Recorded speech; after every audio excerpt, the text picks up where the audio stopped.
আমাদের এলাকায় সবচেয়ে একটা বড় গোরস্থান আছে, অনেক মানুষ সেখানে দাফন দেওয়া হয়। হঠাৎ মাঝে মাঝে দেখতাম ওই কবরের কিনারায় কে যেন সাদা পাঞ্জাবি পরে মাঝে মাঝে জুমার রাত্রিবেলা কবরের পাশে দাঁড়ায়া দাঁড়ায়া অজরে কান্দে আর কোরআন তেলাওয়াত করে সূরা ইয়াসিন পড়ে। ভাবতেছি হয়তো কোনো জিন টিন হতে পারে, ভয় তো কাছে যাই না। একদিন সাহস করে চিন্তা করলাম লোকটা কে, প্রায় জুমার রাত্রিবেলা তো কবরের পাশে দাঁড়ায় দাঁড়ায় কাঁদতে থাকে, সূরা ইয়াসিন পড়ে। বিশ্বাস করেন, একদিন সাহস নিয়ে গেলাম তার কাছাকাছি, গাড়ি রাস্তায় রেখে কাছাকাছি গিয়া লোকটার চেহারা দেখে একটু একটু চিনা চিনা লাগে। আরো কাছে গেলাম, এমনিই তো কবর, দিনের বেলাও তো ভয় লাগে। আবার তখন রাত্র ৩টা, জুমার রাত, দোয়া কবুলের রাত।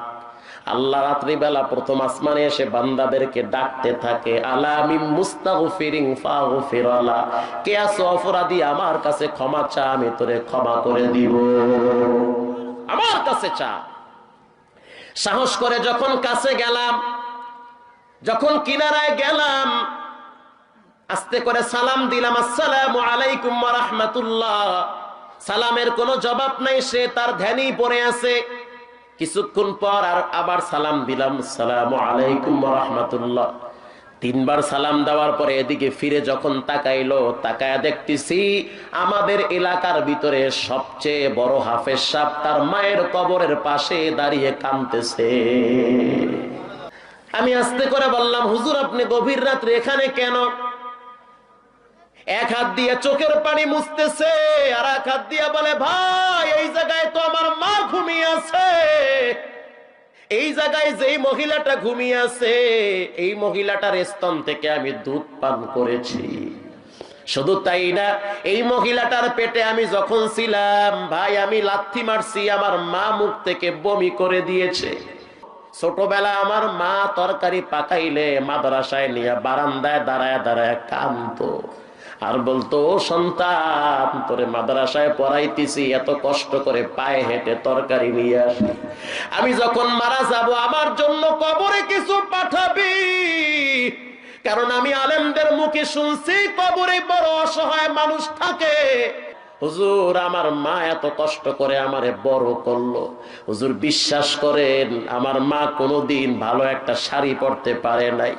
বাবাই যদি শাড়ি কিনতো বা শাড়ি কেনার জন্য চেষ্টা করতো, আমার মা বলতো আমার সন্তানটারে জামা বানায় দেন, আমার সন্তানটারে টুপি বানায় দেন।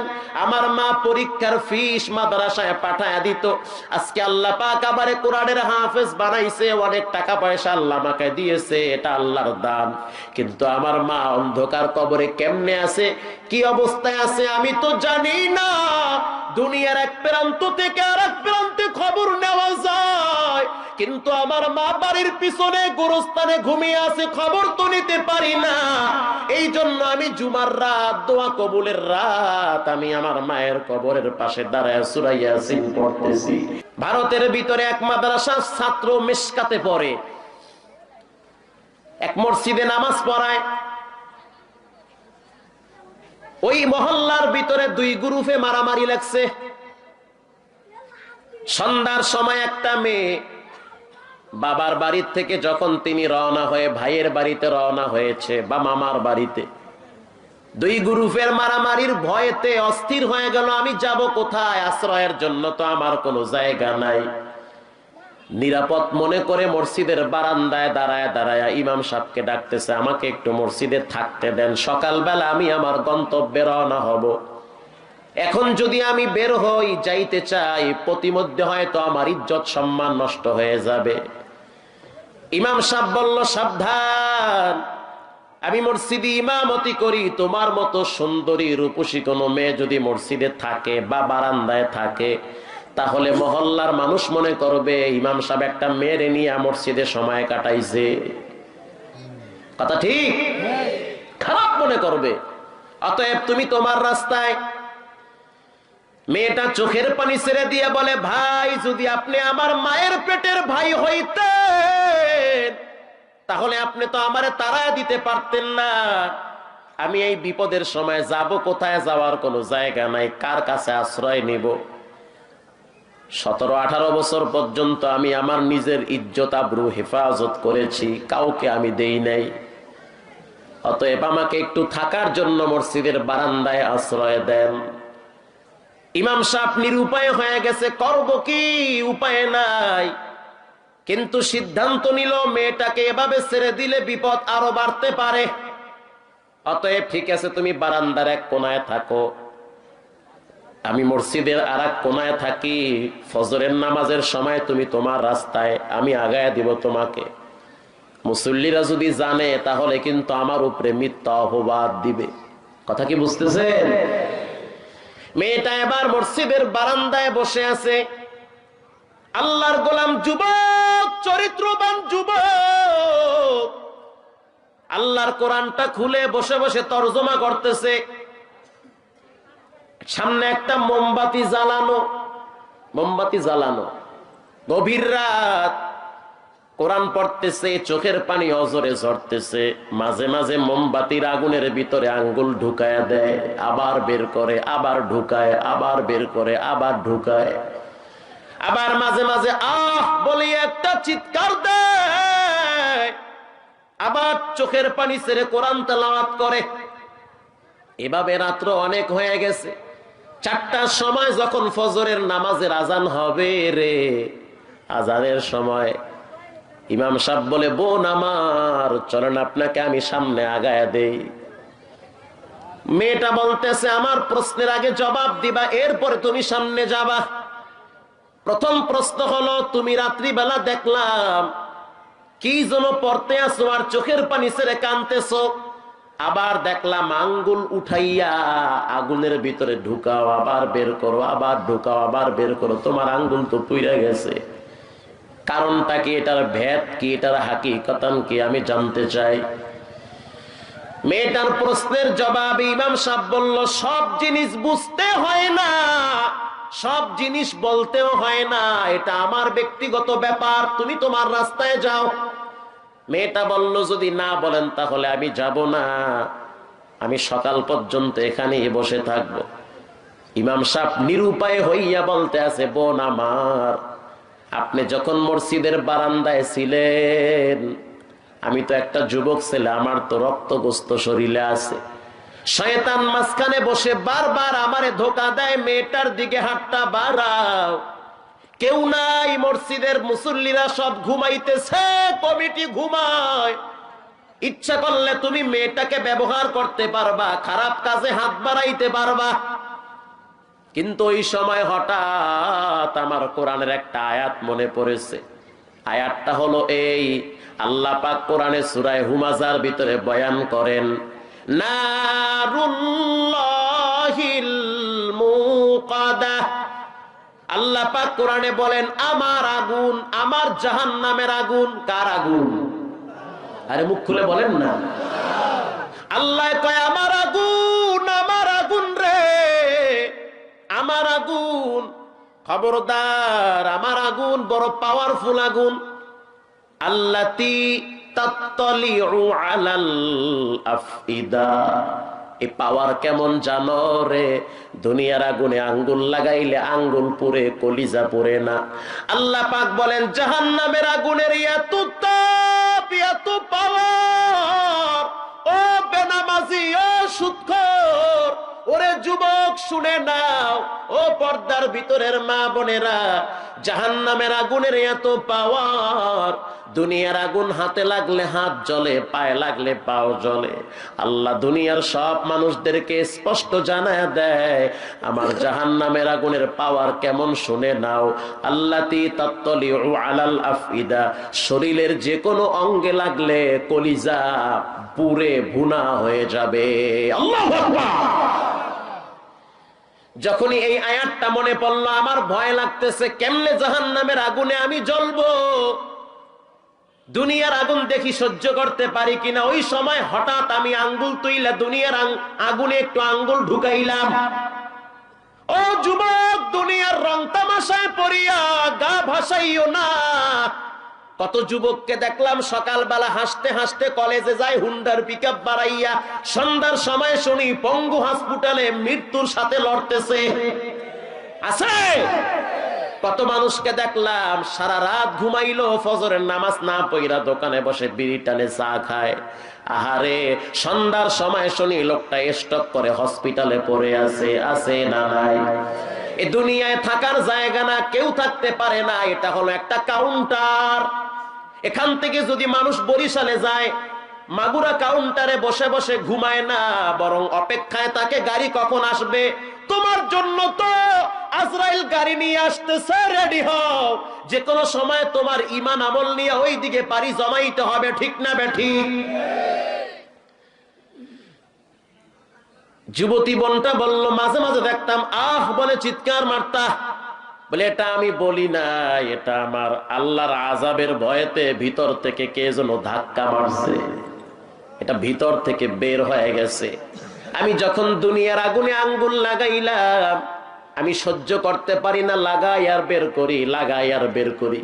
ওই সময় কোরআনের আয়াতের দিকে তাকায় দেখি আল্লাহ পাক বলে, সাবধান, আমার আগুনটা দুনিয়ার আগুনের চেয়ে কোটি কোটি গুণ পাওয়ার বেশি, বড় পাওয়ার দুনিয়ার তুলনায়। অতএব সাবধান, এই জাহান্নামের আযাবের ভয়েতে আমি তোমার দিকে আঙ্গুল বাড়াই নাই। সাদ বিন আবি ওয়াক্কাস রাদিয়াল্লাহু তাআলা আনহু মরুভূমির পাশ দিয়ে হেঁটে যাচ্ছে রাসূলুল্লাহ সহ। পাহাড়ের পাশে খেজুর গাছ দাঁড়িয়ে আছে। হঠাৎ শুনতেছে সালামের আওয়াজ। ডানে বামে তাকায় দেখে কোনো মানুষ নাই, কিন্তু গাছগাছালি আছে। সালামের আওয়াজ কোত্থেকে আসে? মায়ার নবী বলতে আছে, রে তুমি কি ভেবেছো আমি রাসূলুল্লাহর আগমনের কারণে এই গাছপালাগুলো আমাকে সালাম দিচ্ছে? ওয়া ইন্নাকা লাআলা খুলুকিন আযীম।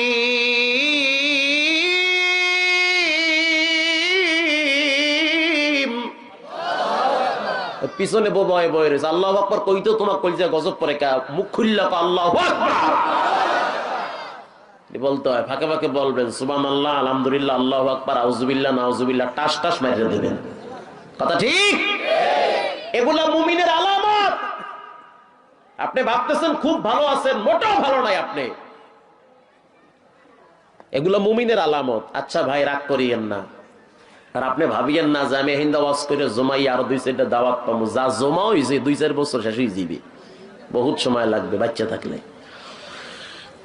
রাস্তায় হাঁটতে গেলে অনেক ছেলে পেলে দেখবেন হোঁচট খেয়ে পড়ে যায় উষ্টা খাইয়া, আছে না? তো হোঁচট খাইয়া যখন পড়ে তখন মুখ থেকে তো কিছু একটা বের হয়, কথা কন না কা?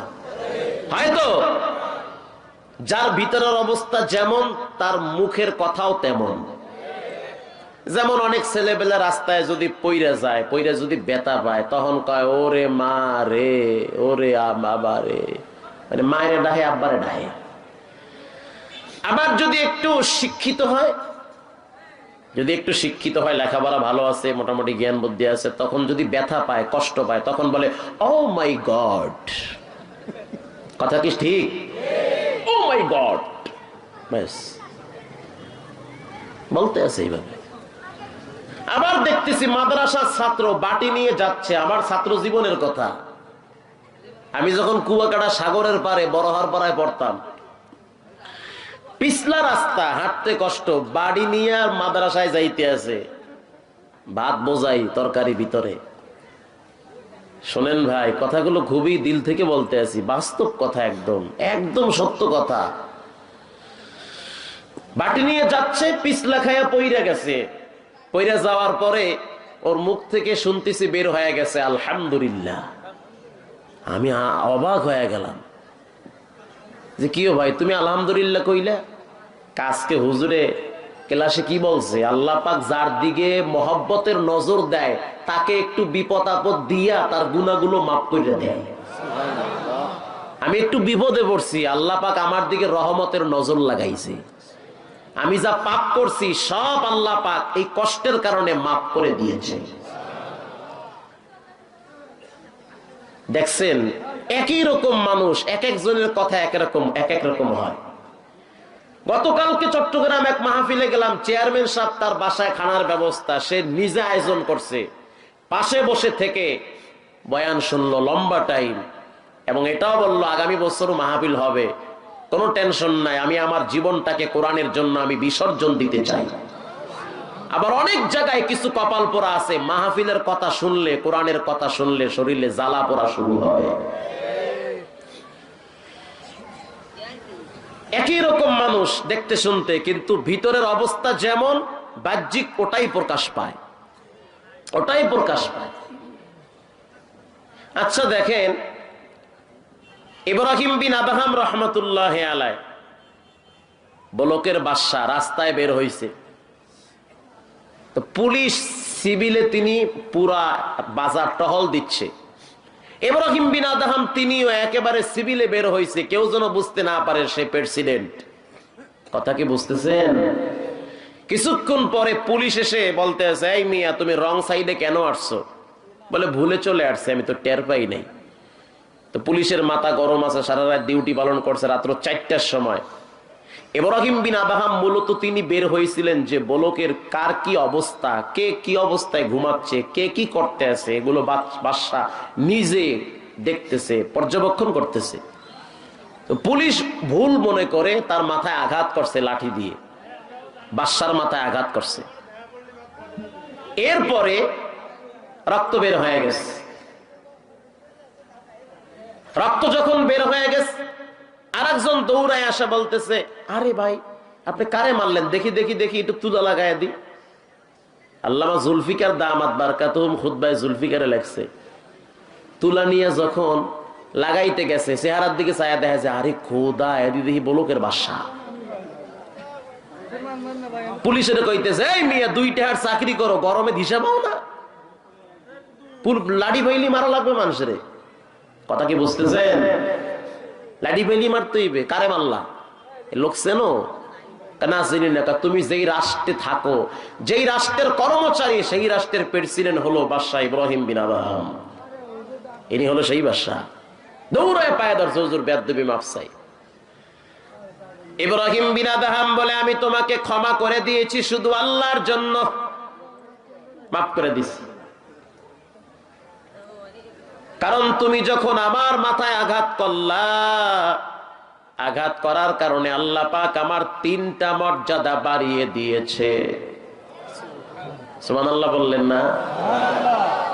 আগের জামানার মানুষ নেকি তালাশ করত, আর এখনকার জামানার বুড়ারা 80 বছর বয়স 4 দোকানে বসে এতগুলা দাড়ি নিয়ে শুধু ল্যাংটা নাচ গান ছবি দেখে। আহা, আগের জামানার বাচ্চাদের ভিতরেও তো আল্লাহর ভয় ছিল, বাচ্চাদের ভিতরেও আল্লাহর ভয় ছিল। আর এখনকার জামানা 90 বছর বয়স, এক সাইড লেগে গেছে, অর্ধেক কবরে গেছে, এরপরও নামাজ পড়ে না। কিন্তু মাগার যদি কোনো জায়গায় খাওন পায়, লাঠিতে ভর দিয়া খিচুড়ির সিরিয়াল ধরে। আছে? ইব্রাহিম বিন আদহাম বলে, আল্লাহ আমার 3টা মর্যাদা বাড়িয়ে দিয়েছে। কেমনে? যখন আমার মাথায় আঘাত করলো, আমি সাথে সাথে ওকে ক্ষমা করে দিয়েছি। কেন ক্ষমা করলেন? এতদিন পর্যন্ত আমার দোয়াগুলো আকাশে ঝুলতেছিল, দোয়া উপরে উঠতেছিল না। যখন আমার মাথায় আঘাত করছে, আমি মাজলুম হয়ে গেছি। পুলিশ জালেম, আমারে মারছে। আমি কি? আমি মাজলুম, আমি দুর্বল, আমারে মারছে, আমি প্রতিশোধ নেই নাই। যখনই আমাকে আঘাত করলো, আমি সবর করেছি, ধৈর্য ধরেছি, কিচ্ছু বলি নাই, পরিচয়ও দেই নাই। আল্লাহর কি কুদরত! আমি যখন সবর করেছি, এই সবর করার কারণে আল্লাহ পাক নিজে আমার বন্ধু হয়ে গেছে। এটা আমার কথা না, কোরআনের কথা। ইন্নামা ইউওয়াফাস সাবিরুনা আজরাহুম বিগাইরি হিসাব।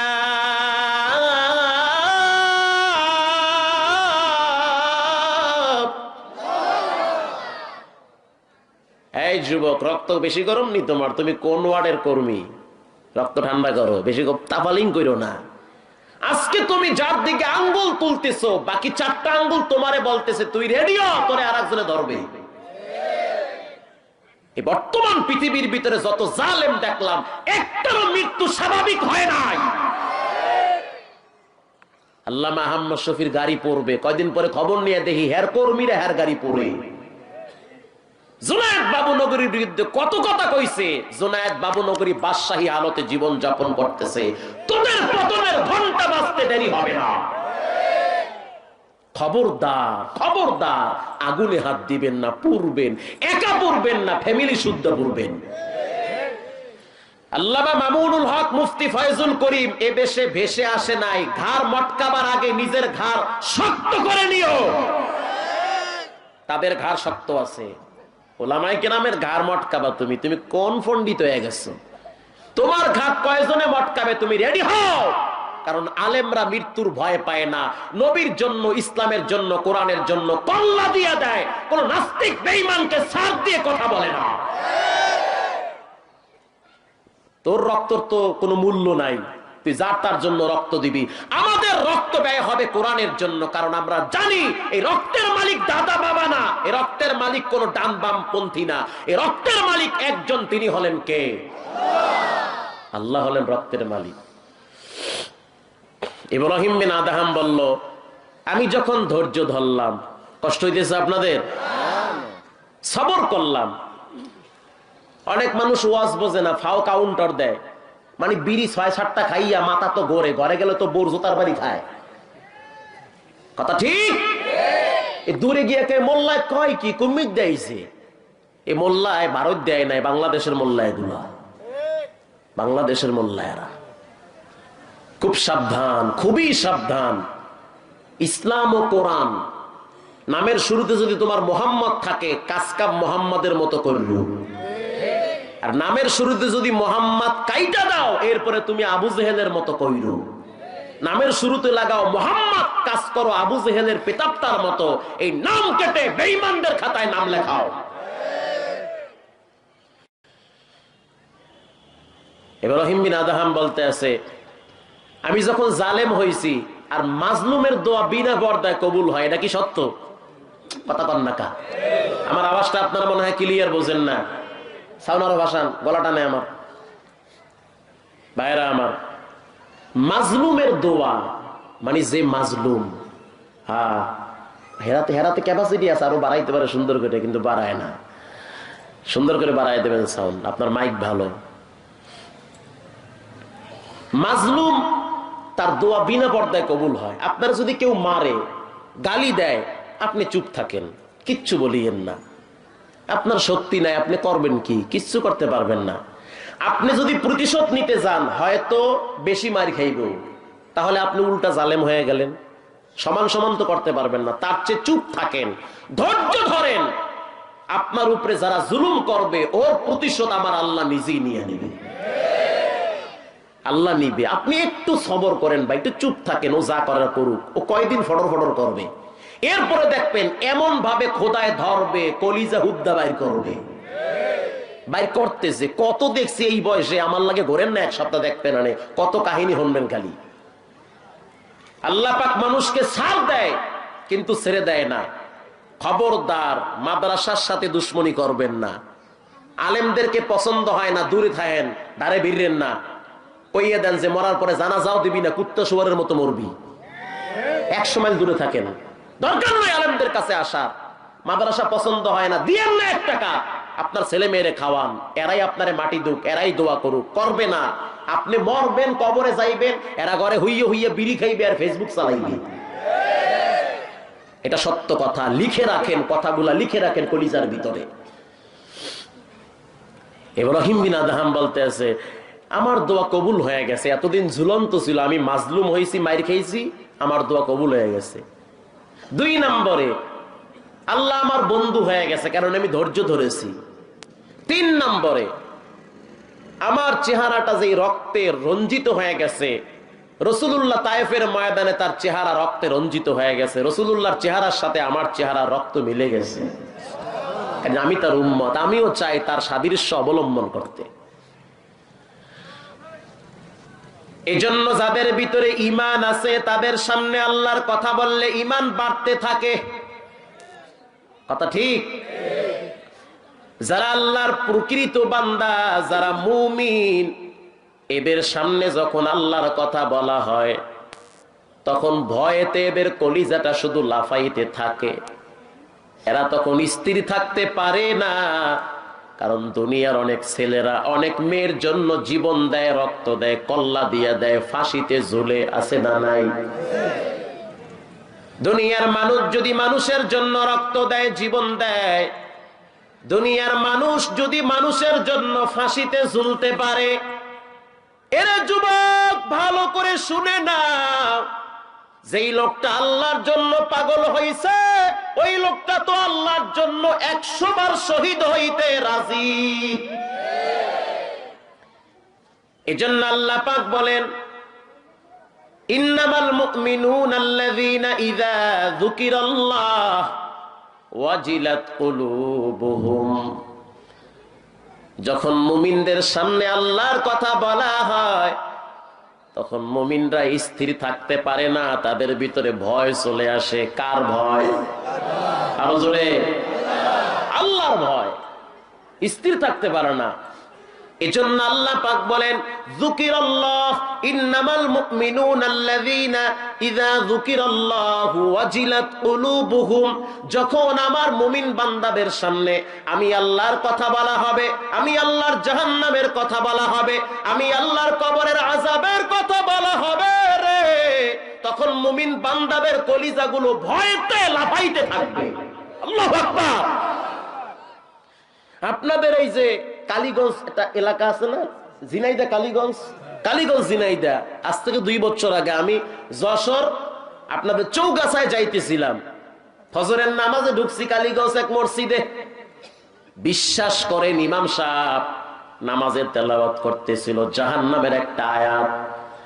জাহান্নামের আয়াত যখন তেলাওয়াত করতেছিল, পিছনে একজন নামাজিওয়ালা ব্যক্তি নামাজের ভিতরে চিল্লান শুরু করছে, চিল্লান শুরু করছে। নামাজের ভিতরে হঠাৎ চিল্লানের আওয়াজ, নামাজ শেষ, তাকায় দেখলাম লোকটা মাটিতে গড়াগড়ি করতেছে, তার দুনিয়ার কোনো খবরই নাই। পরে শুনতে পাইলাম তিনি সাধারণ কোনো মানুষ না, তিনি এক মাদ্রাসার মুহাদ্দিস, হাদিস পড়ায়। তাকওয়াওয়ালা ব্যক্তি যখন নামাজের ভিতরে আল্লাহ তাআলার জাহান্নামের আযাবের কথা শুনছে, আর সহ্য হয় না, কলিজা ছিঁড়ে বের হয়ে যাচ্ছে। এটা হলো মুমিনদের প্রথম আলামত। এজন্য কোরআনের বয়ান শুনতে ভালো লাগে না এটা বলবেন না, কথা ঠিক? ভালো লাগে না এটা বলিয়েন না, তাহলে আপনি মুমিনদের দুনিয়া আপনার বিভিন্ন দলের কর্মীর খাতায় নাম থাকতে পারে, আরশ থেকে নাম কাটা যাবে, আরশ থেকে নাম কাটা যাবে। মুমিনদের প্রথম গুণ হলো আল্লাহর ভয়েতে, আল্লাহর কথা শুনলে আল্লাহর ভয় তাদের ভিতরে চলে আসে। আগের জমানার বাচ্চাদের ভিতরে আল্লাহর ভয় ছিল। কষ্ট হইতেছে আপনাদের? এক বাবা তার ছেলে নিয়ে রওনা হয়েছে দামেস্কে কোন এক এলাকায়, এক বাগানে, ওই এলাকায় আঙ্গুর ফল খুব বেশি হইতো। বাবা সন্তানকে বলল, কেউ আছে ডানে বামে? কয় কেউ নাই, কেউ নাই ডানে বামে। তাহলে সামনে একটা বাগান আছে, এই বাগানের ভিতরে আঙ্গুল ঝরে আছে, আঙ্গুলের থোকা ঝুলতেছে। আমি বাগানে ঢুইকা আঙ্গুর পালবো, আর তুমি দেখবা, যদি কেউ দেখে আমাকে আওয়াজ দিবা, আমি ছেড়ে তাড়াতাড়ি চলে আসব। বাবায় ঢুকছে আঙ্গুল ফলের বাগানে।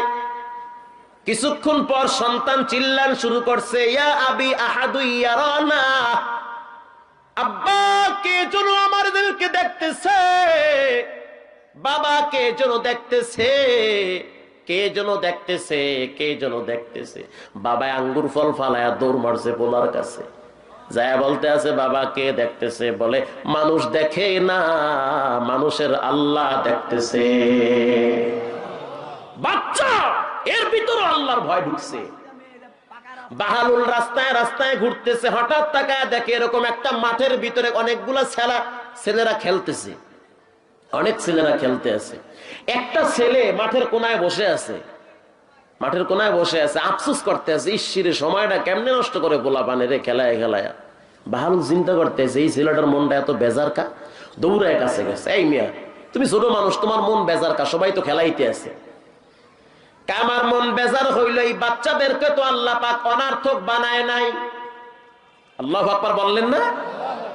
যে বলতে আছে ছোট ফুলা, বয়স মাত্র 7-8 বছর বয়স, এখন পর্যন্ত বালেগ হয় নাই, ওর গুনাহ লেখা হয় নাই, এই বাচ্চা বলতেছে আল্লাহ তো এই ছেলেদেরকে তো অনার্থক বানায় নাই, কেন ওরা সময় নষ্ট করতে আছে, সময়ের তো অনেক দাম।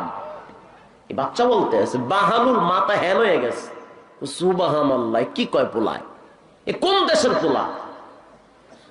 এবার বাহালুল বলতে আছে, এদের তো কোনো গুনাহ লেখা হইতে আছে না, এরা তো ছোট, খেলাইলে সমস্যা কি?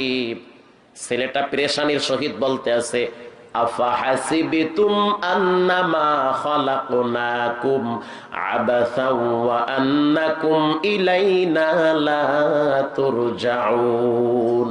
আলমে ওয়াল বারায়ে ইমতিহান, আলমে সানি জাযায়ে ইওয়ান। অনার্থক তো বানায় নাই, ছোট মানুষ খেলাইতেই পারে। এবার এই বাচ্চা জবাব দেয়, আপনাদের কষ্ট হইতেছে মনে হয়, ছোট মানুষ জবাব দিতেছে, বাহালুল শুনে নাও, আমি আমার মাকে দেখছি যখন খানা পাকাইতো, খানা পাকাবার সময় আমার মা ছোট ছোট লাকড়ি গুলা আগে দিয়া এরপরে বড় লাকড়ি দিত, তাই কি দেয় না? আমার মায়ের দেখছি ছোট লাকড়ি গুলা দিয়া আগুনটারে উত্তাপ বানাইতো, আগুনটার পাওয়ার বাড়ায় ফেলাইতো, আগুনটাকে প্রজ্বলিত করত। আগুনের পাওয়ার বাড়াবার জন্য ছোট ছোট ছোট ছোট ছোট ছোট লাকড়ি গুলা আগে ঢুকাইতো, এরপরে বড় বড় মোটা মোটা কি বলে বাঁশ গাছের মাথা এগুলা চুলায় ঢুকাইতো। কিন্তু আমার ভয় লাগতেছে, আমার মায়ে যদি ছোট লাকড়ি গুলা চুলার ভিতরে আগে ঢুকায়, কিয়ামতের ময়দানে যদি আল্লাহ পাক আমাদের মতো বাচ্চাদের দ্বারা আগে জাহান্নাম আগে রেডি করে, এই ভয়েতে আমি কাঁদতেছি। আল্লাহ যদি কিয়ামতের ময়দানে আমাদের মতো বাচ্চাদের দ্বারা আগে যদি জাহান্নামকে রেডি করে, এরকম যদি আল্লাহ করে, তখন আমাদের উপায়টা হবে কি? এই জন্য আল্লাহ পাক বলেন, যখন মুমিনদের সামনে আমার কথা বলা হবে, মুমিনদের কলিজাগুলো আমার ভয়েতে কাঁপতে থাকবে, কাঁপতে থাকবে আমার ভয়েতে। 2 নম্বরের গুণ মুমিনদের, এখানে আল্লাহ পাক মুমিনদের 5টা গুণের কথা বলেছেন। কয়টা গুণ? 5টা গুণ। 1 নম্বরের গুণ হলো, মুমিনদের সামনে আল্লাহর কথা বললে মুমিনদের কলিজাগুলো ভয়েতে কাঁপতে থাকে। 2 নম্বরের গুণ, যুকিরাল্লাহু ওয়াজিলাত কুলুবুহুম ওয়া ইযা তুলিয়াত আলাইহিম আয়াতুহু যাদাতুহুম ঈমানাও ওয়া আলা রাব্বিহিম ইয়াতাওয়াক্কালুন। মুমিনদের 2 নম্বরের গুণ, মুমিনদের সামনে যখন কোরআন তেলাওয়াত করা হবে, তখন মুমিনদের ঈমান বাড়তে থাকবে। আল্লাহু আকবার। কোরআন তেলাওয়াত বড় মজার তেলাওয়াত, এটা যত শুনি ততই মজা লাগে, কথা ঠিক? বাংলাদেশে এক সময় বাইরে হইছে ফাইটে যাও, এইটা ভাল লাগে না। এরপরে বাইরে হইছে মধু হই খই মই, এটাও শেষ। এরপরে কত যে গান বাইর হইছে, একের পর এক গান বিদায় নিতেছে, নাম নিশানা শেষ, কথা ঠিক? একটা গান বারবার শুনতে মজা লাগে না, কিন্তু আল্লাহর কোরআন যত শুনি ততই বড় মজা লাগে। যেমন ইমাম সাহেব একজনের পিছনে নামাজ পড়ি একরকম মজা, কেউ যদি কোরআন শরীফ দ্রুত পড়ে তাতেও মজা, আস্তে পড়লে তাতেও মজা, একেবারে স্লো পড়লে তাতেও মজা। যেইভাবে পড়েন ওইভাবে আলাদা একটা স্বাদ ঢুকায়া দিয়েছেন কে? এটা হলো কোরআনের পাওয়ার। যেমন ধরেন, কোরআনের ভিতরে একটা সূরা আছে, সূরা দুহা, ওয়াদ-দুহা ওয়াল-লাইলি ইযা সাজা।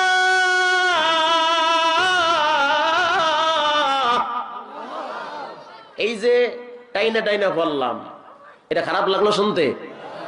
আরো জোরে বলেন।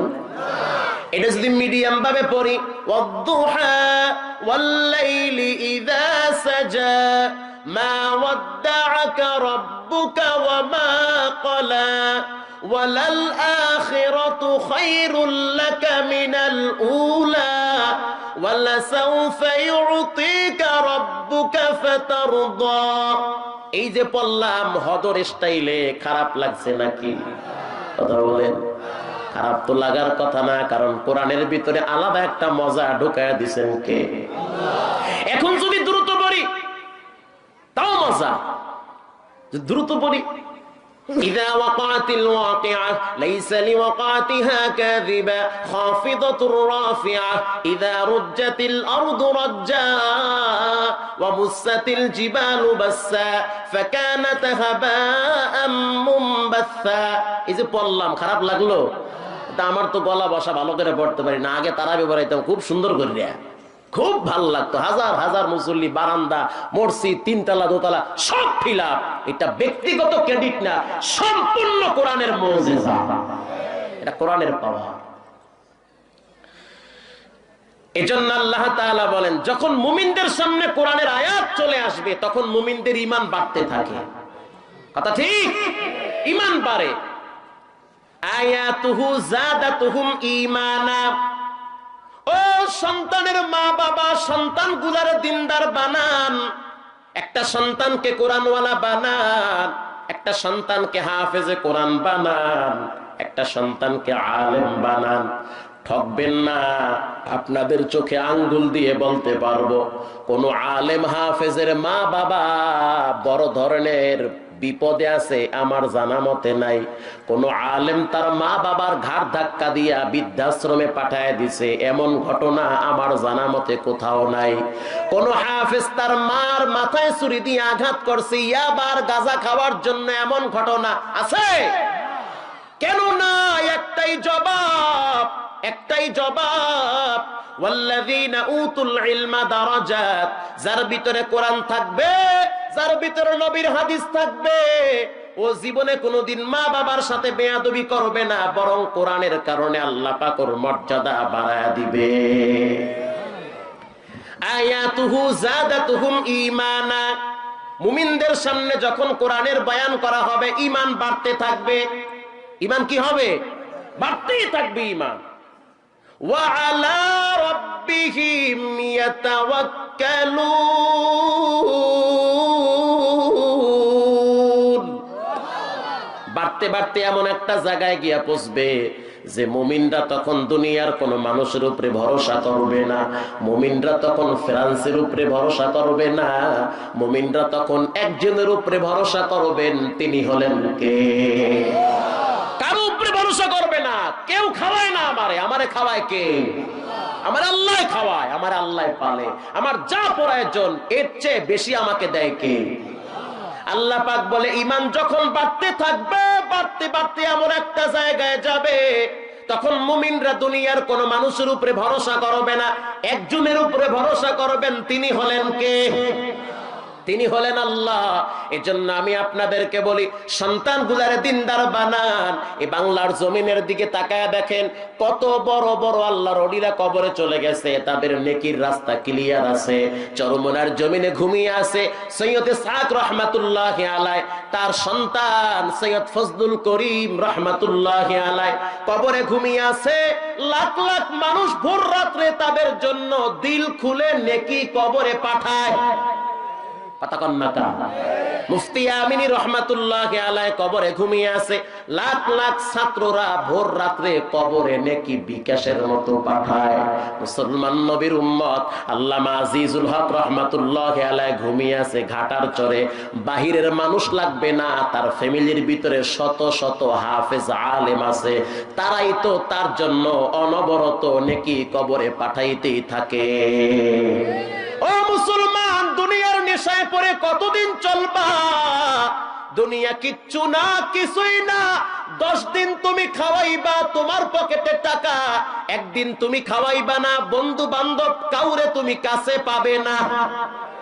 এটা দুনিয়ার নিজাম।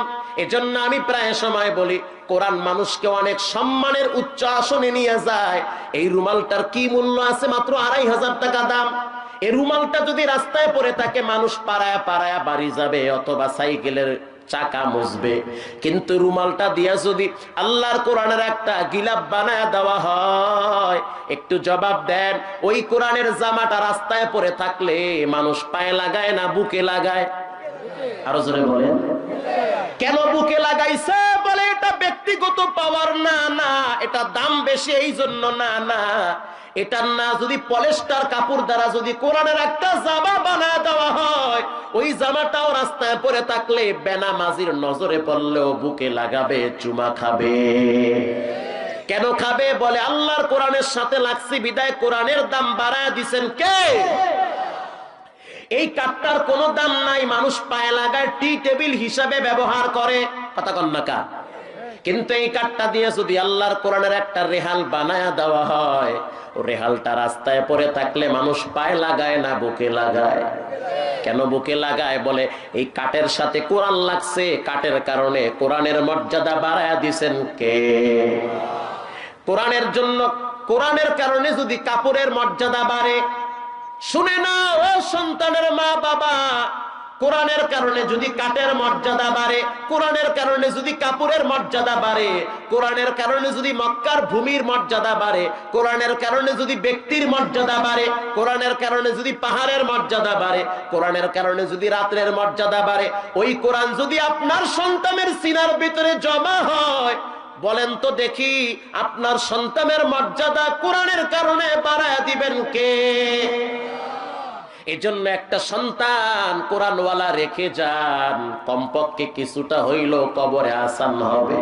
কেউ দোয়া না করলেও আপনার সন্তান আপনার জন্য দোয়া করবে।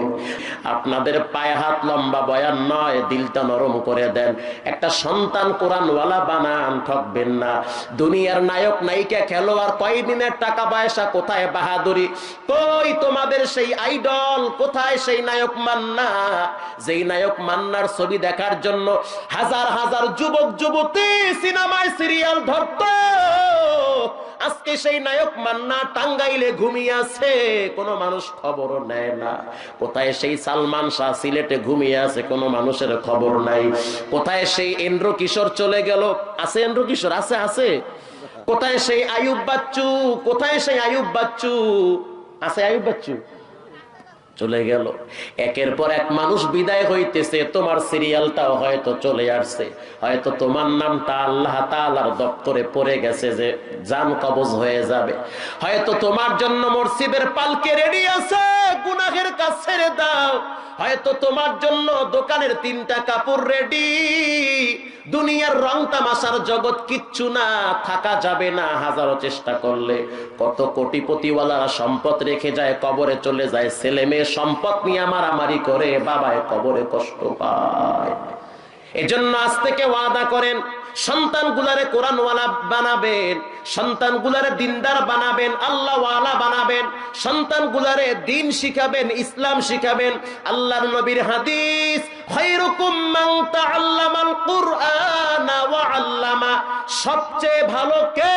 বলে সবচেয়ে ভালো নায়ক নায়িকা, কথা কন না। সবচেয়ে ভালো কে? বলে 6 বলে 6 ছক্কা সে। আল্লাহর নবী বলেন না না, সবচেয়ে ভালো সে যে কোরআন পড়ে এবং পড়ায়, তাদের মতো ভালো জমিনে কেউ নাই।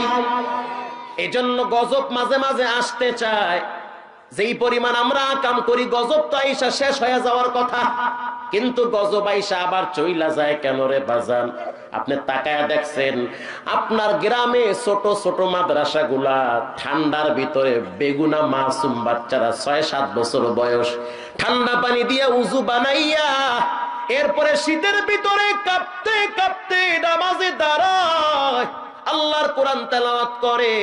ওদের চোখের পানি আর দোয়ার কারণে আমাদের মতো গুনাহগারদেরকে আল্লাহ এখনো খাওয়ায়া পড়ায়া বাঁচায়া রাখছে, বাঁচায়া রাখছে। যে আকাম করি চেহারা তো কুত্তা শুয়ার হওয়ার কথা, এখনো তাদের দোয়ার কারণে আমরা বেঁচে আছি। ভাইয়েরা আমার, এজন্য মুমিনদের সবচেয়ে বড় গুণ হলো আল্লাহর কথা শুনলে মুমিনরা পাগল হয়ে যায়। 2 নম্বরের গুণ, কোরআনের তেলাওয়াত করলে মুমিনদের ঈমান বাড়তে থাকে। 3 নম্বরের গুণ, মুমিনদের সামনে যখন আল্লাহর কোরআনের তেলাওয়াত করা হয়, মুমিনরা তখন দুনিয়ার কোন সরকারের উপরে ভরসা করে না, ফ্রান্সের উপরে ভরসা করে না, তথ্য আর প্রযুক্তির উপরে ভরসা করে না। মুমিনরা তখন ভরসা করে একজনের উপরে, তিনি হলেন কে? 4 নম্বরের গুণ আল্লাযীনা ইউকিমুনাস সালাহ ওয়া মিম্মা রাযাকনাহুম ইউনফিকুন। মুমিনরা টাইম টু টাইম আল্লাহর দরবারে হাজিরা দেয়। অনেক গরিব মানুষ আছে কামলা দিয়া খায়, নামাজের সময় হইছে খেতে গামছা বিছায়া সেজদায় লুটিয়ে পড়েছে, আছে। আবার অনেক মানুষ আছে সময় আছে এরপর দোকানে বয়ে বয়ে টিভি দেখে, কপাল পোড়া, আর পা মসজিদে আসে না। মুমিনদের 4 নম্বর গুণ হলো মুমিন নামাজ পড়ে, পড়বেন তো নামাজ। মুমিনদের 5 নম্বর গুণ, মুমিনদেরকে আল্লাহ যেই সম্পদ দিয়েছে ওই সম্পদ থেকে আল্লাহর রাস্তায় দান করে। কারণ মুমিনদেরকে যেই সম্পদ দেয় এই সম্পদের মূল মালিক একজন, তিনি হলেন কে? আরো জোরে বলেন। ভাইরা আমার, মুমিনদের 5 নম্বর গুণ হলো মুমিনদের পকেটের টাকা আল্লাহর রাস্তায় ব্যয় করে। আপনাদের সামনে যখন বলা হয় মাদ্রাসার জন্য কিছু দেন, পারলে দেন, না পারলে চুপ থাকেন, ধমক দিয়ে তাড়ায় দিয়েন না। কারণ আজকে আপনি ধমক দেন, কালকে আপনি চিকিৎসার জন্য মানুষের কাছে হাত পাতা লাগতে পারে। কথা কন না? কত কোটিপতি লাখপতি দেখলাম এক সময় সুস্থ সবল, এখন দেখি চিকিৎসার জন্য মানুষের কাছে ভিক্ষা চাইতেছে। এজন্য মুমিনদের 5 নম্বর গুণ, মুমিনদেরকে আল্লাহ যেই সম্পদ দেয় এই সম্পদ কার রাস্তায় ব্যয় করে? আল্লাহর রাস্তায় ব্যয় করে। তাহলে এই 5টা গুণ থাকলে কি লাভ? এই 5টা গুণ থাকলে 3টা লাভ, 3টা পুরস্কারের ঘোষণা আল্লাহ দিয়েছে। উলাইকা হুমুল মুমিনুনা হাক্কান লাহুম দারাজাতুন ইনদা রাব্বিহিম ওয়া মাগফিরাতুন ওয়া রিজকুন কারীম। এই 5টা গুণ লিখে নেন, 5টা গুণ মুখস্থ করে নেন, 5টা গুণ নিজের জীবনে চালায়া নেন। 1 নম্বরের গুণ, মুমিনদের সামনে আল্লাহর কথা বললে মুমিনরা আল্লাহর জন্য পাগল হয়। 2 নম্বরের গুণ, মুমিনদের সামনে কোরআন তেলাওয়াত করলে মুমিনদের ঈমান বাড়ে। 3 নম্বরের গুণ, মুমিনরা আল্লাহর উপরে তাওয়াক্কুল করে। 4 নম্বরের গুণ, মুমিনরা আল্লাহর কুদরতি কদমে সিজদা দেয়। 5 নম্বরের গুণ, মুমিনরা তাদের সম্পদ থেকে আল্লাহর রাস্তায় ব্যয় করে। এই 5টা গুণ যার ভিতরে থাকবে, আল্লাহর পক্ষ থেকে ওয়াদা, আল্লাহর পক্ষ থেকে ঘোষণা রে, ওই ব্যক্তিকে আল্লাহ পাক 3টা মর্যাদা দিবেন। উলাইকা হুমুল মুমিনুনা হাক্কান লাহুম দারাজাতুন ইনদা রাব্বিহিম। আল্লাহ রাব্বুল আলামিন ওই মুমিনদেরকে তার নিজ দায়িত্বে ক্ষমার ঘোষণা দিয়েছে, মাফ করে দিব আমি আল্লাহ, এটা আল্লাহর ওয়াদা। 2 নম্বরের আল্লাহ পাকের ওয়াদা, এদের মর্যাদা আমি দারাজাত বাড়ায় দিব। মর্যাদা বাড়াবার মালিক কে? আল্লাহ পাক এদের মর্যাদা বাড়িয়ে দিবে।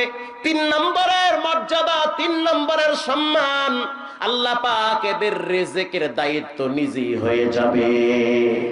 অতএব আজ থেকে ওয়াদা করেন এই 5টা গুণে আমরা গুণান্বিত হব। সন্তানদেরকে কোরআনওয়ালা বানাবো, নামাজিওয়ালা বানাবো।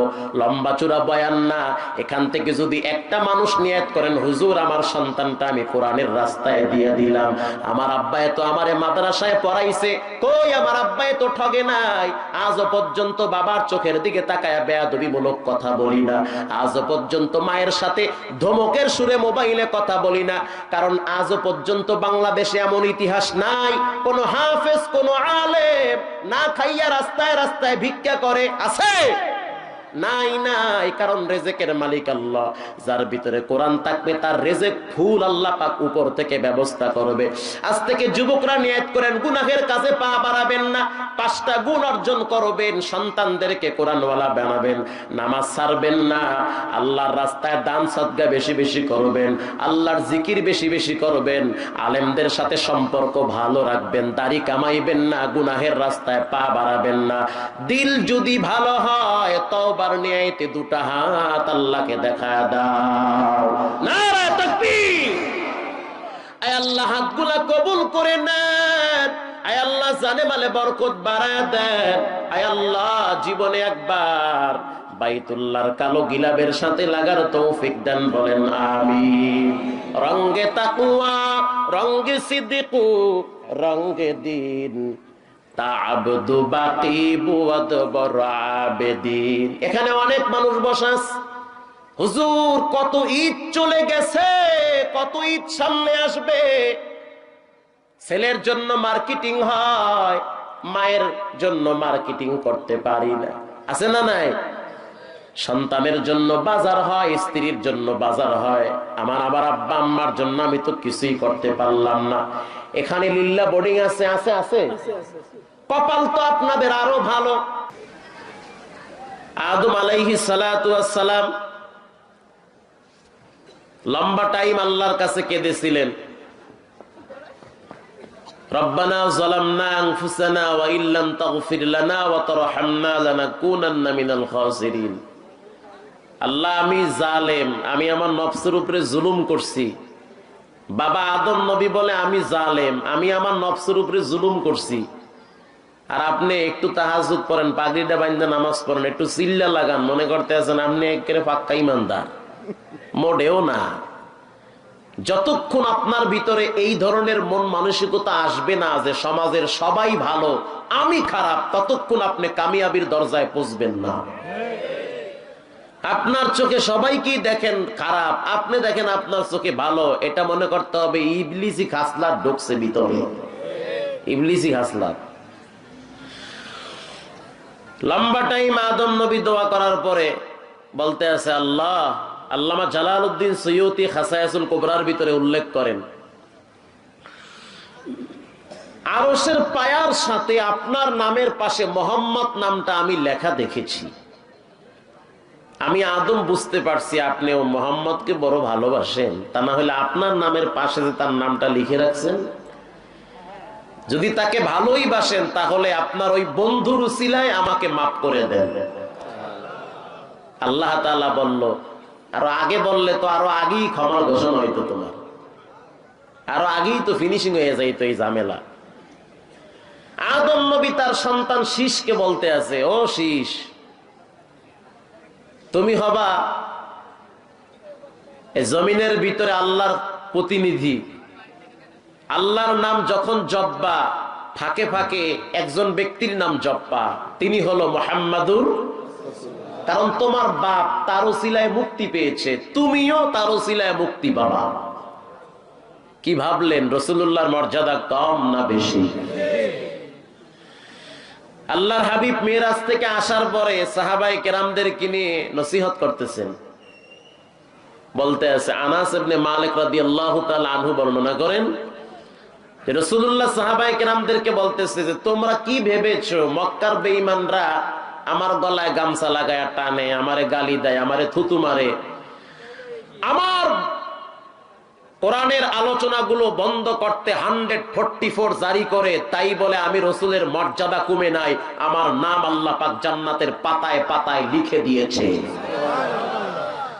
আজ যদি ওয়ারাসাতুল আম্বিয়া উলামায়ে কেরামদের উত্তরসূরিরা যদি কোথাও কোরআনের কথা বলতে গিয়ে বাধার শিকার হয়, বুঝতে হবে এটা মর্যাদা বাড়াবার জন্য আল্লাহ পাক এই অবস্থান তৈরি করেছে। বরং যে ব্যক্তি কোরআনের ব্যাপারে বিন্দু পরিমাণ খারাপ ধারণা রাখবে, মিয়া সাহেব কান সজাগ করে শুনেন, এত ঝামেলায় কেন আছেন, এত বিপদে কেন আছেন? টাকা তো কম কামান না, আপনি খুব ভালো পজিশনে চেহারা নিয়ে বসা আছেন, এরপরও তো আপনার শান্তি নাই। কেন নাই?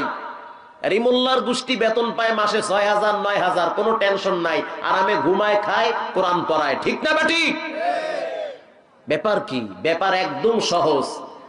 এই খোদার সাথে যখন লাইন কাটতে যায় তখন আর মাথায় কাজ করে না, মাইয়া পোলা ইয়াবার গাঁজা খাওয়ার লাগিয়া কলার ধরে। সম্মানিত হাজিরিন, রাসূলুল্লাহ বলেন আমি আমার নামটা জান্নাতের পাতায় পাতায় লেখা দেখেছি, অতএব আমার মর্যাদা মোটেও কম না। বর্তমান সারা বিশ্বে রাসূলুল্লাহর ইজ্জত ও সম্মানের উপরে বেঈমানরা সবচেয়ে বেশি আঘাত করে। সমস্ত নবীদের আল্লাহ পাক ইমাম বানিয়ে দিয়েছে আমার নবীকে। আপনি শেষ নবীর উম্মত হতে পেরেছেন, আপনি নিজেকে ধন্য মনে করেন, আপনি অমুক দলের কর্মী ধন্য মনে করেন, কপাল পোড়া। আপনি অমুক নেতার আদর্শ মানেন, কপাল পোড়া। আপনি অমুক নেত্রীর পিছনে পিছনে স্লোগান দেন, কপাল পোড়ার পরিচয়। বরং আপনি যদি বলেন যে আমি রাসূলুল্লাহর আদর্শ মানি, তার কর্মী, তাহলে আপনার ধন্য, আপনার চান কপাল। আপনি বিশ্বাস করেন, আপনার পায়ে হাত, আপনি মুসলমান, আপনি বেঈমান হয়ে মরেন, এটা আমরা কোনোদিন চাই না। আপনি যাদের পিছনে ঘুরতেছেন, সময় দেন, স্লোগান দেন, বিশ্বাস করেন এরা কেউ আপনার বন্ধু না। আজকে জিন্দা আছেন, খবর নেয়, মরবেন, নিজেরা তো নামাজ পড়েন নাই, এরাও পড়বে না, কবরে কিছু পাঠাইবও না। রাসূলুল্লাহর শান মান আল্লাহ পাক অনেক বাড়িয়ে দিয়েছে। পৃথিবীর প্রত্যেকটা নেতা নেত্রীর চরিত্রের ভিতরে কম বেশি ভেজাল থাকে, কিন্তু বিশ্বনবীর চরিত্রের ভিতরে বিন্দু পরিমাণ কোনো কালিমা নাই। আজও পর্যন্ত আপনারা কেউ বুকে হাত দিয়ে বলতে পারবেন না যে আমার আব্বার চরিত্রটা একেবারে ফুলের মতো পবিত্র, বলতে পারবেন না, কারণ আপনার আব্বা ছোটবেলায় আকামও করতে পারে। আপনি বুকে হাত দিয়ে বলতে পারবেন না যে আপনার নেতা একেবারে ফুলের মতো পবিত্র, জীবনে বলতে পারবেন না। আর রাস্তায় যে স্লোগান হয় ওগুলো তো একটা ফর্মালিটি মানা, ওটা একটা আওয়াজ দেওয়া। পৃথিবীর ভিতরে সবচেয়ে উত্তম চরিত্রওয়ালা ব্যক্তি হলো রহমাতুল্লিল আলামিন। এই কথাটা কি আমার না আল্লাহ? বেঈমানরা রাসূলুল্লাহর মান শান খাটো করতে চায়। আল্লাহ পাক বলেন আমি আমার রাসূলের সম্মানকে উড্ডীন করে দিয়েছি। ওয়ারাফা'না লাকা যিকরা, রাসূলুল্লাহর সম্মানকে সমুন্নত করেছেন কে? আল্লাহ। এটা আওয়াজ দিয়ে বলেন। যেই গাছে ফল বেশি ধরে ওই গাছের দিকে চোরের নজর বেশি পড়ে। যেই ঘরে স্বর্ণ বেশি থাকে ওই বাড়ির আশেপাশে ডাকাত বেশি ঘুরে। যার পকেটে টাকা থাকে তার আশেপাশে বন্ধু বান্ধব বেশি থাকে, তার দুশ্মনও কম না বেশি। যে ফকির ওর কোনো দুশ্মন নাই, কিন্তু যে ধনী, যার ভিতরে মাল আছে, তার দুশ্মন কদমে কদমে আছে না নাই? পৃথিবীর অন্য অন্য নেতাদের চরিত্রের ভিতরে যথেষ্ট পরিমাণ ভেজাল রয়েছে। আল্লাহর কসম, রাসূলুল্লাহর চরিত্রে কোনো ভেজাল নাই। আল্লাহ তাআলা তাকে দান করেছে হাউজে কাউসার, 30 পারা কোরআন আল্লাহ পাক তাকে দয়া করে ভালোবেসে উপহার দিয়েছে। ওই নবীর চরিত্রের দিকে যারাই তাকায় তারাই কালেমা পড়ে মুসলমান হয়। অতএব রাসূলুল্লাহর ভিতরে ঈমান ও আমলের সর্বোচ্চ মেডিসিন রয়েছে। তার দুশমনরাও আজকে তার দিকে বেশি বাঁকা নজরে তাকাইতেছে। আলহামদুলিল্লাহি রাব্বিল আলামিন, والصلاة والسلام على سيد الأنبياء والمرسلين وعلى آله وأصحابه أجمعين. ربنا ظلمنا أنفسنا وإن لم تغفر لنا وترحمنا لنكونن من الخاسرين. আয় আল্লাহ, সারা জীবনের গুনার বোঝা কাঁধে নিয়ে হাত তুলেছি। এমনও কিছু অন্যায় করেছি মা বাবা জানলে হয়তো পরিচয় দিত না। এমন কিছু অন্যায় করেছি সন্তান জানলে কোনোদিন বাবা বলে পরিচয় দিত না। এমন কিছু অন্যায় করেছি সমাজের মানুষ জানলে সমাজে জায়গা দিত না। আয় আল্লাহ, সারা জীবনের গুনাহের বোঝা কাঁধে নিয়ে আপনার আলিশান দরবারে ভিক্ষুকের মতো হাত বাড়াইছি। যেই জিব্বালারা দোয়া করতেছি গুনাহের কারণে জিব্বা না পাক, যেই হাত তুলে আপনার দরবারে ভিক্ষুকের মতো চাইতেছি গুনাহের কারণে আমাদের হাত না পাক হয়ে গেছে। আয় আল্লাহ, আপনি আমাদেরকে তাড়ায়া দিন না রে মালিক, আপনি আমাদেরকে লাথি মেরে তাড়ায়া দিন না রে আল্লাহ। আমি জানি আমরা সবাই কোরআনে পড়েছি আপনার মতো দয়াময় কেউ নাই। আপনি বান্দাকে ডাকেন, আয়া ইয়া ইবাদিয়াল্লাযীনা আসরাফু আলা আনফুসিহিম লা তাকুনাতু মির রাহমাতিল্লাহ। আল্লাহ, আমাদের গুনাহের চাইতে আপনার রহমত অনেক বড় রে আল্লাহ। আপনার রহমতের দরওয়াজায় ভিক্ষুকের মতো হাত বাড়াইছি, তারা দিন না, বড় আদর করে বান্দা বানাইছেন। যদি তারা দেন আমরা কার কাছে যাব? বারবার অন্যায় করি, বারবার তওবা করি, এরপরও তো অন্যায় করি। আয় আল্লাহ, আপনি আমাদেরকে অন্যায় থেকে ফিরাইয়া দেন। আয় আল্লাহ, প্রত্যেকের জিন্দেগির গুনাহগুলো মাফ করে দেন। আপনার অনেক দামি বান্দাদেরকে নিয়ে হাত তুলেছি, তালিবুল ইলম ছাত্র ভাই, মাদ্রাসার আসাতিজা কেরাম, বিভিন্ন মাদ্রাসার ছাত্র ভাইরা, হাজী সাহেব, আয় আল্লাহ, অনেক ব্যক্তি, অনেক সম্মানীয়, অনেক প্রিয় বান্দাদেরকে নিয়ে হাত তুলেছি। যার হাতখানা পছন্দ হয় তাকে উসিলা করে সবাইকে মাফ করে দেয়। এই দোয়া শেষ হওয়ার পর একদল বাড়ি গিয়ে দেখবে মা ঘুমায় নাই, বাবা ঘুমায় নাই। মা বাবা হয়তো দরওয়াজা খুলে সন্তানের জন্য খাবার ব্যবস্থা করবে, কিন্তু এখানে এমন কিছু এতিম সন্তান বসে আছে। ঘরে গিয়া দেখবে মা নাই, মায়ের খালি বিছানা হাজির। আব্বা নাই, আব্বার জামা ঝুলতেছে। এই রাজবাড়ি বয়ানে গেলাম, এক যুবক স্টেজের কোনায় বুড়া মানুষের জামা গায়ে দিয়া কান্দে।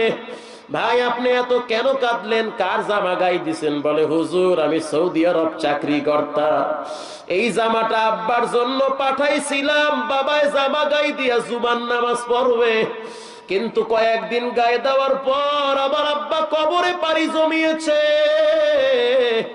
এখন এই জামাটা যখন আমি গায়ে লাগাই, বাবার ঘেরান আমি নাকে পাই। আয় আল্লাহ, এখানে অনেক এতিমরা আছে যারা নিজের হাত দিয়া নিজের আব্বার বুকে মাটি দিয়েছে, নিজের হাত দিয়া নিজের মায়ের মাটি দিয়েছে। ও এতিমের দল, দিল খুলে আল্লাহর কাছে দোয়া করো। আজকে তুমি মা বাবার জন্য দোয়া করবা, কালকে মারা গেলে তোমার সন্তানরাও দোয়া করবে। ও পর্দার ভিতরের মা বোনেরা, আল্লাহর কাছে চোখের পানি ছেড়ে কাঁদতে থাকেন আর গুনাহের জন্য ক্ষমা চান। নতুন স্বামী শাড়ি পরে স্বামীর বাড়ি আসছেন, কত মহিলারা দেখার জন্য আসছে। এমন একটা দিন আসবে, সাদা শাড়ির প্যাকেজ বানায়া ঘরের পিছনে পালকির উপরে চড়াইয়া ফালায়া রাখবে। বাচ্চারা মা মা বলে কাঁদবে, আর কোনোদিন জবাব দিতে পারবেন না। আয় আল্লাহ, মা বোনদেরকে দিনদারিনী বানায়া দেন। আয় আল্লাহ, মহল্লার ভিতরে আপনি খায়ের বরকত দান করেন। এই এলাকার থেকে যত মানুষ কবরে চলে গেছে প্রত্যেককে মাফ করে দেন। আয় আল্লাহ, মাদ্রাসার সাথে যাদের সম্পৃক্ত, যাদের সুনজর, যাদের পরামর্শ, যাদের অর্থ শ্রম ব্যয় হইতেছে, প্রত্যেককে কবুল করে নেন। আয় আল্লাহ, যাদের সম্পর্ক মাদ্রাসার সাথে, মসজিদের সাথে, সবাইকে কবুল করে নেন। আয় আল্লাহ, ছাত্র শিক্ষকদেরকে কবুল করে নেন। যারা 1 টাকা হইয়া দান করলো, সেই দানের সওয়াবটা নবীজির রওজায় পৌঁছায় দেন। মাদ্রাসার যা কিছু প্রয়োজন গায়েব থেকে ব্যবস্থা করে দেন।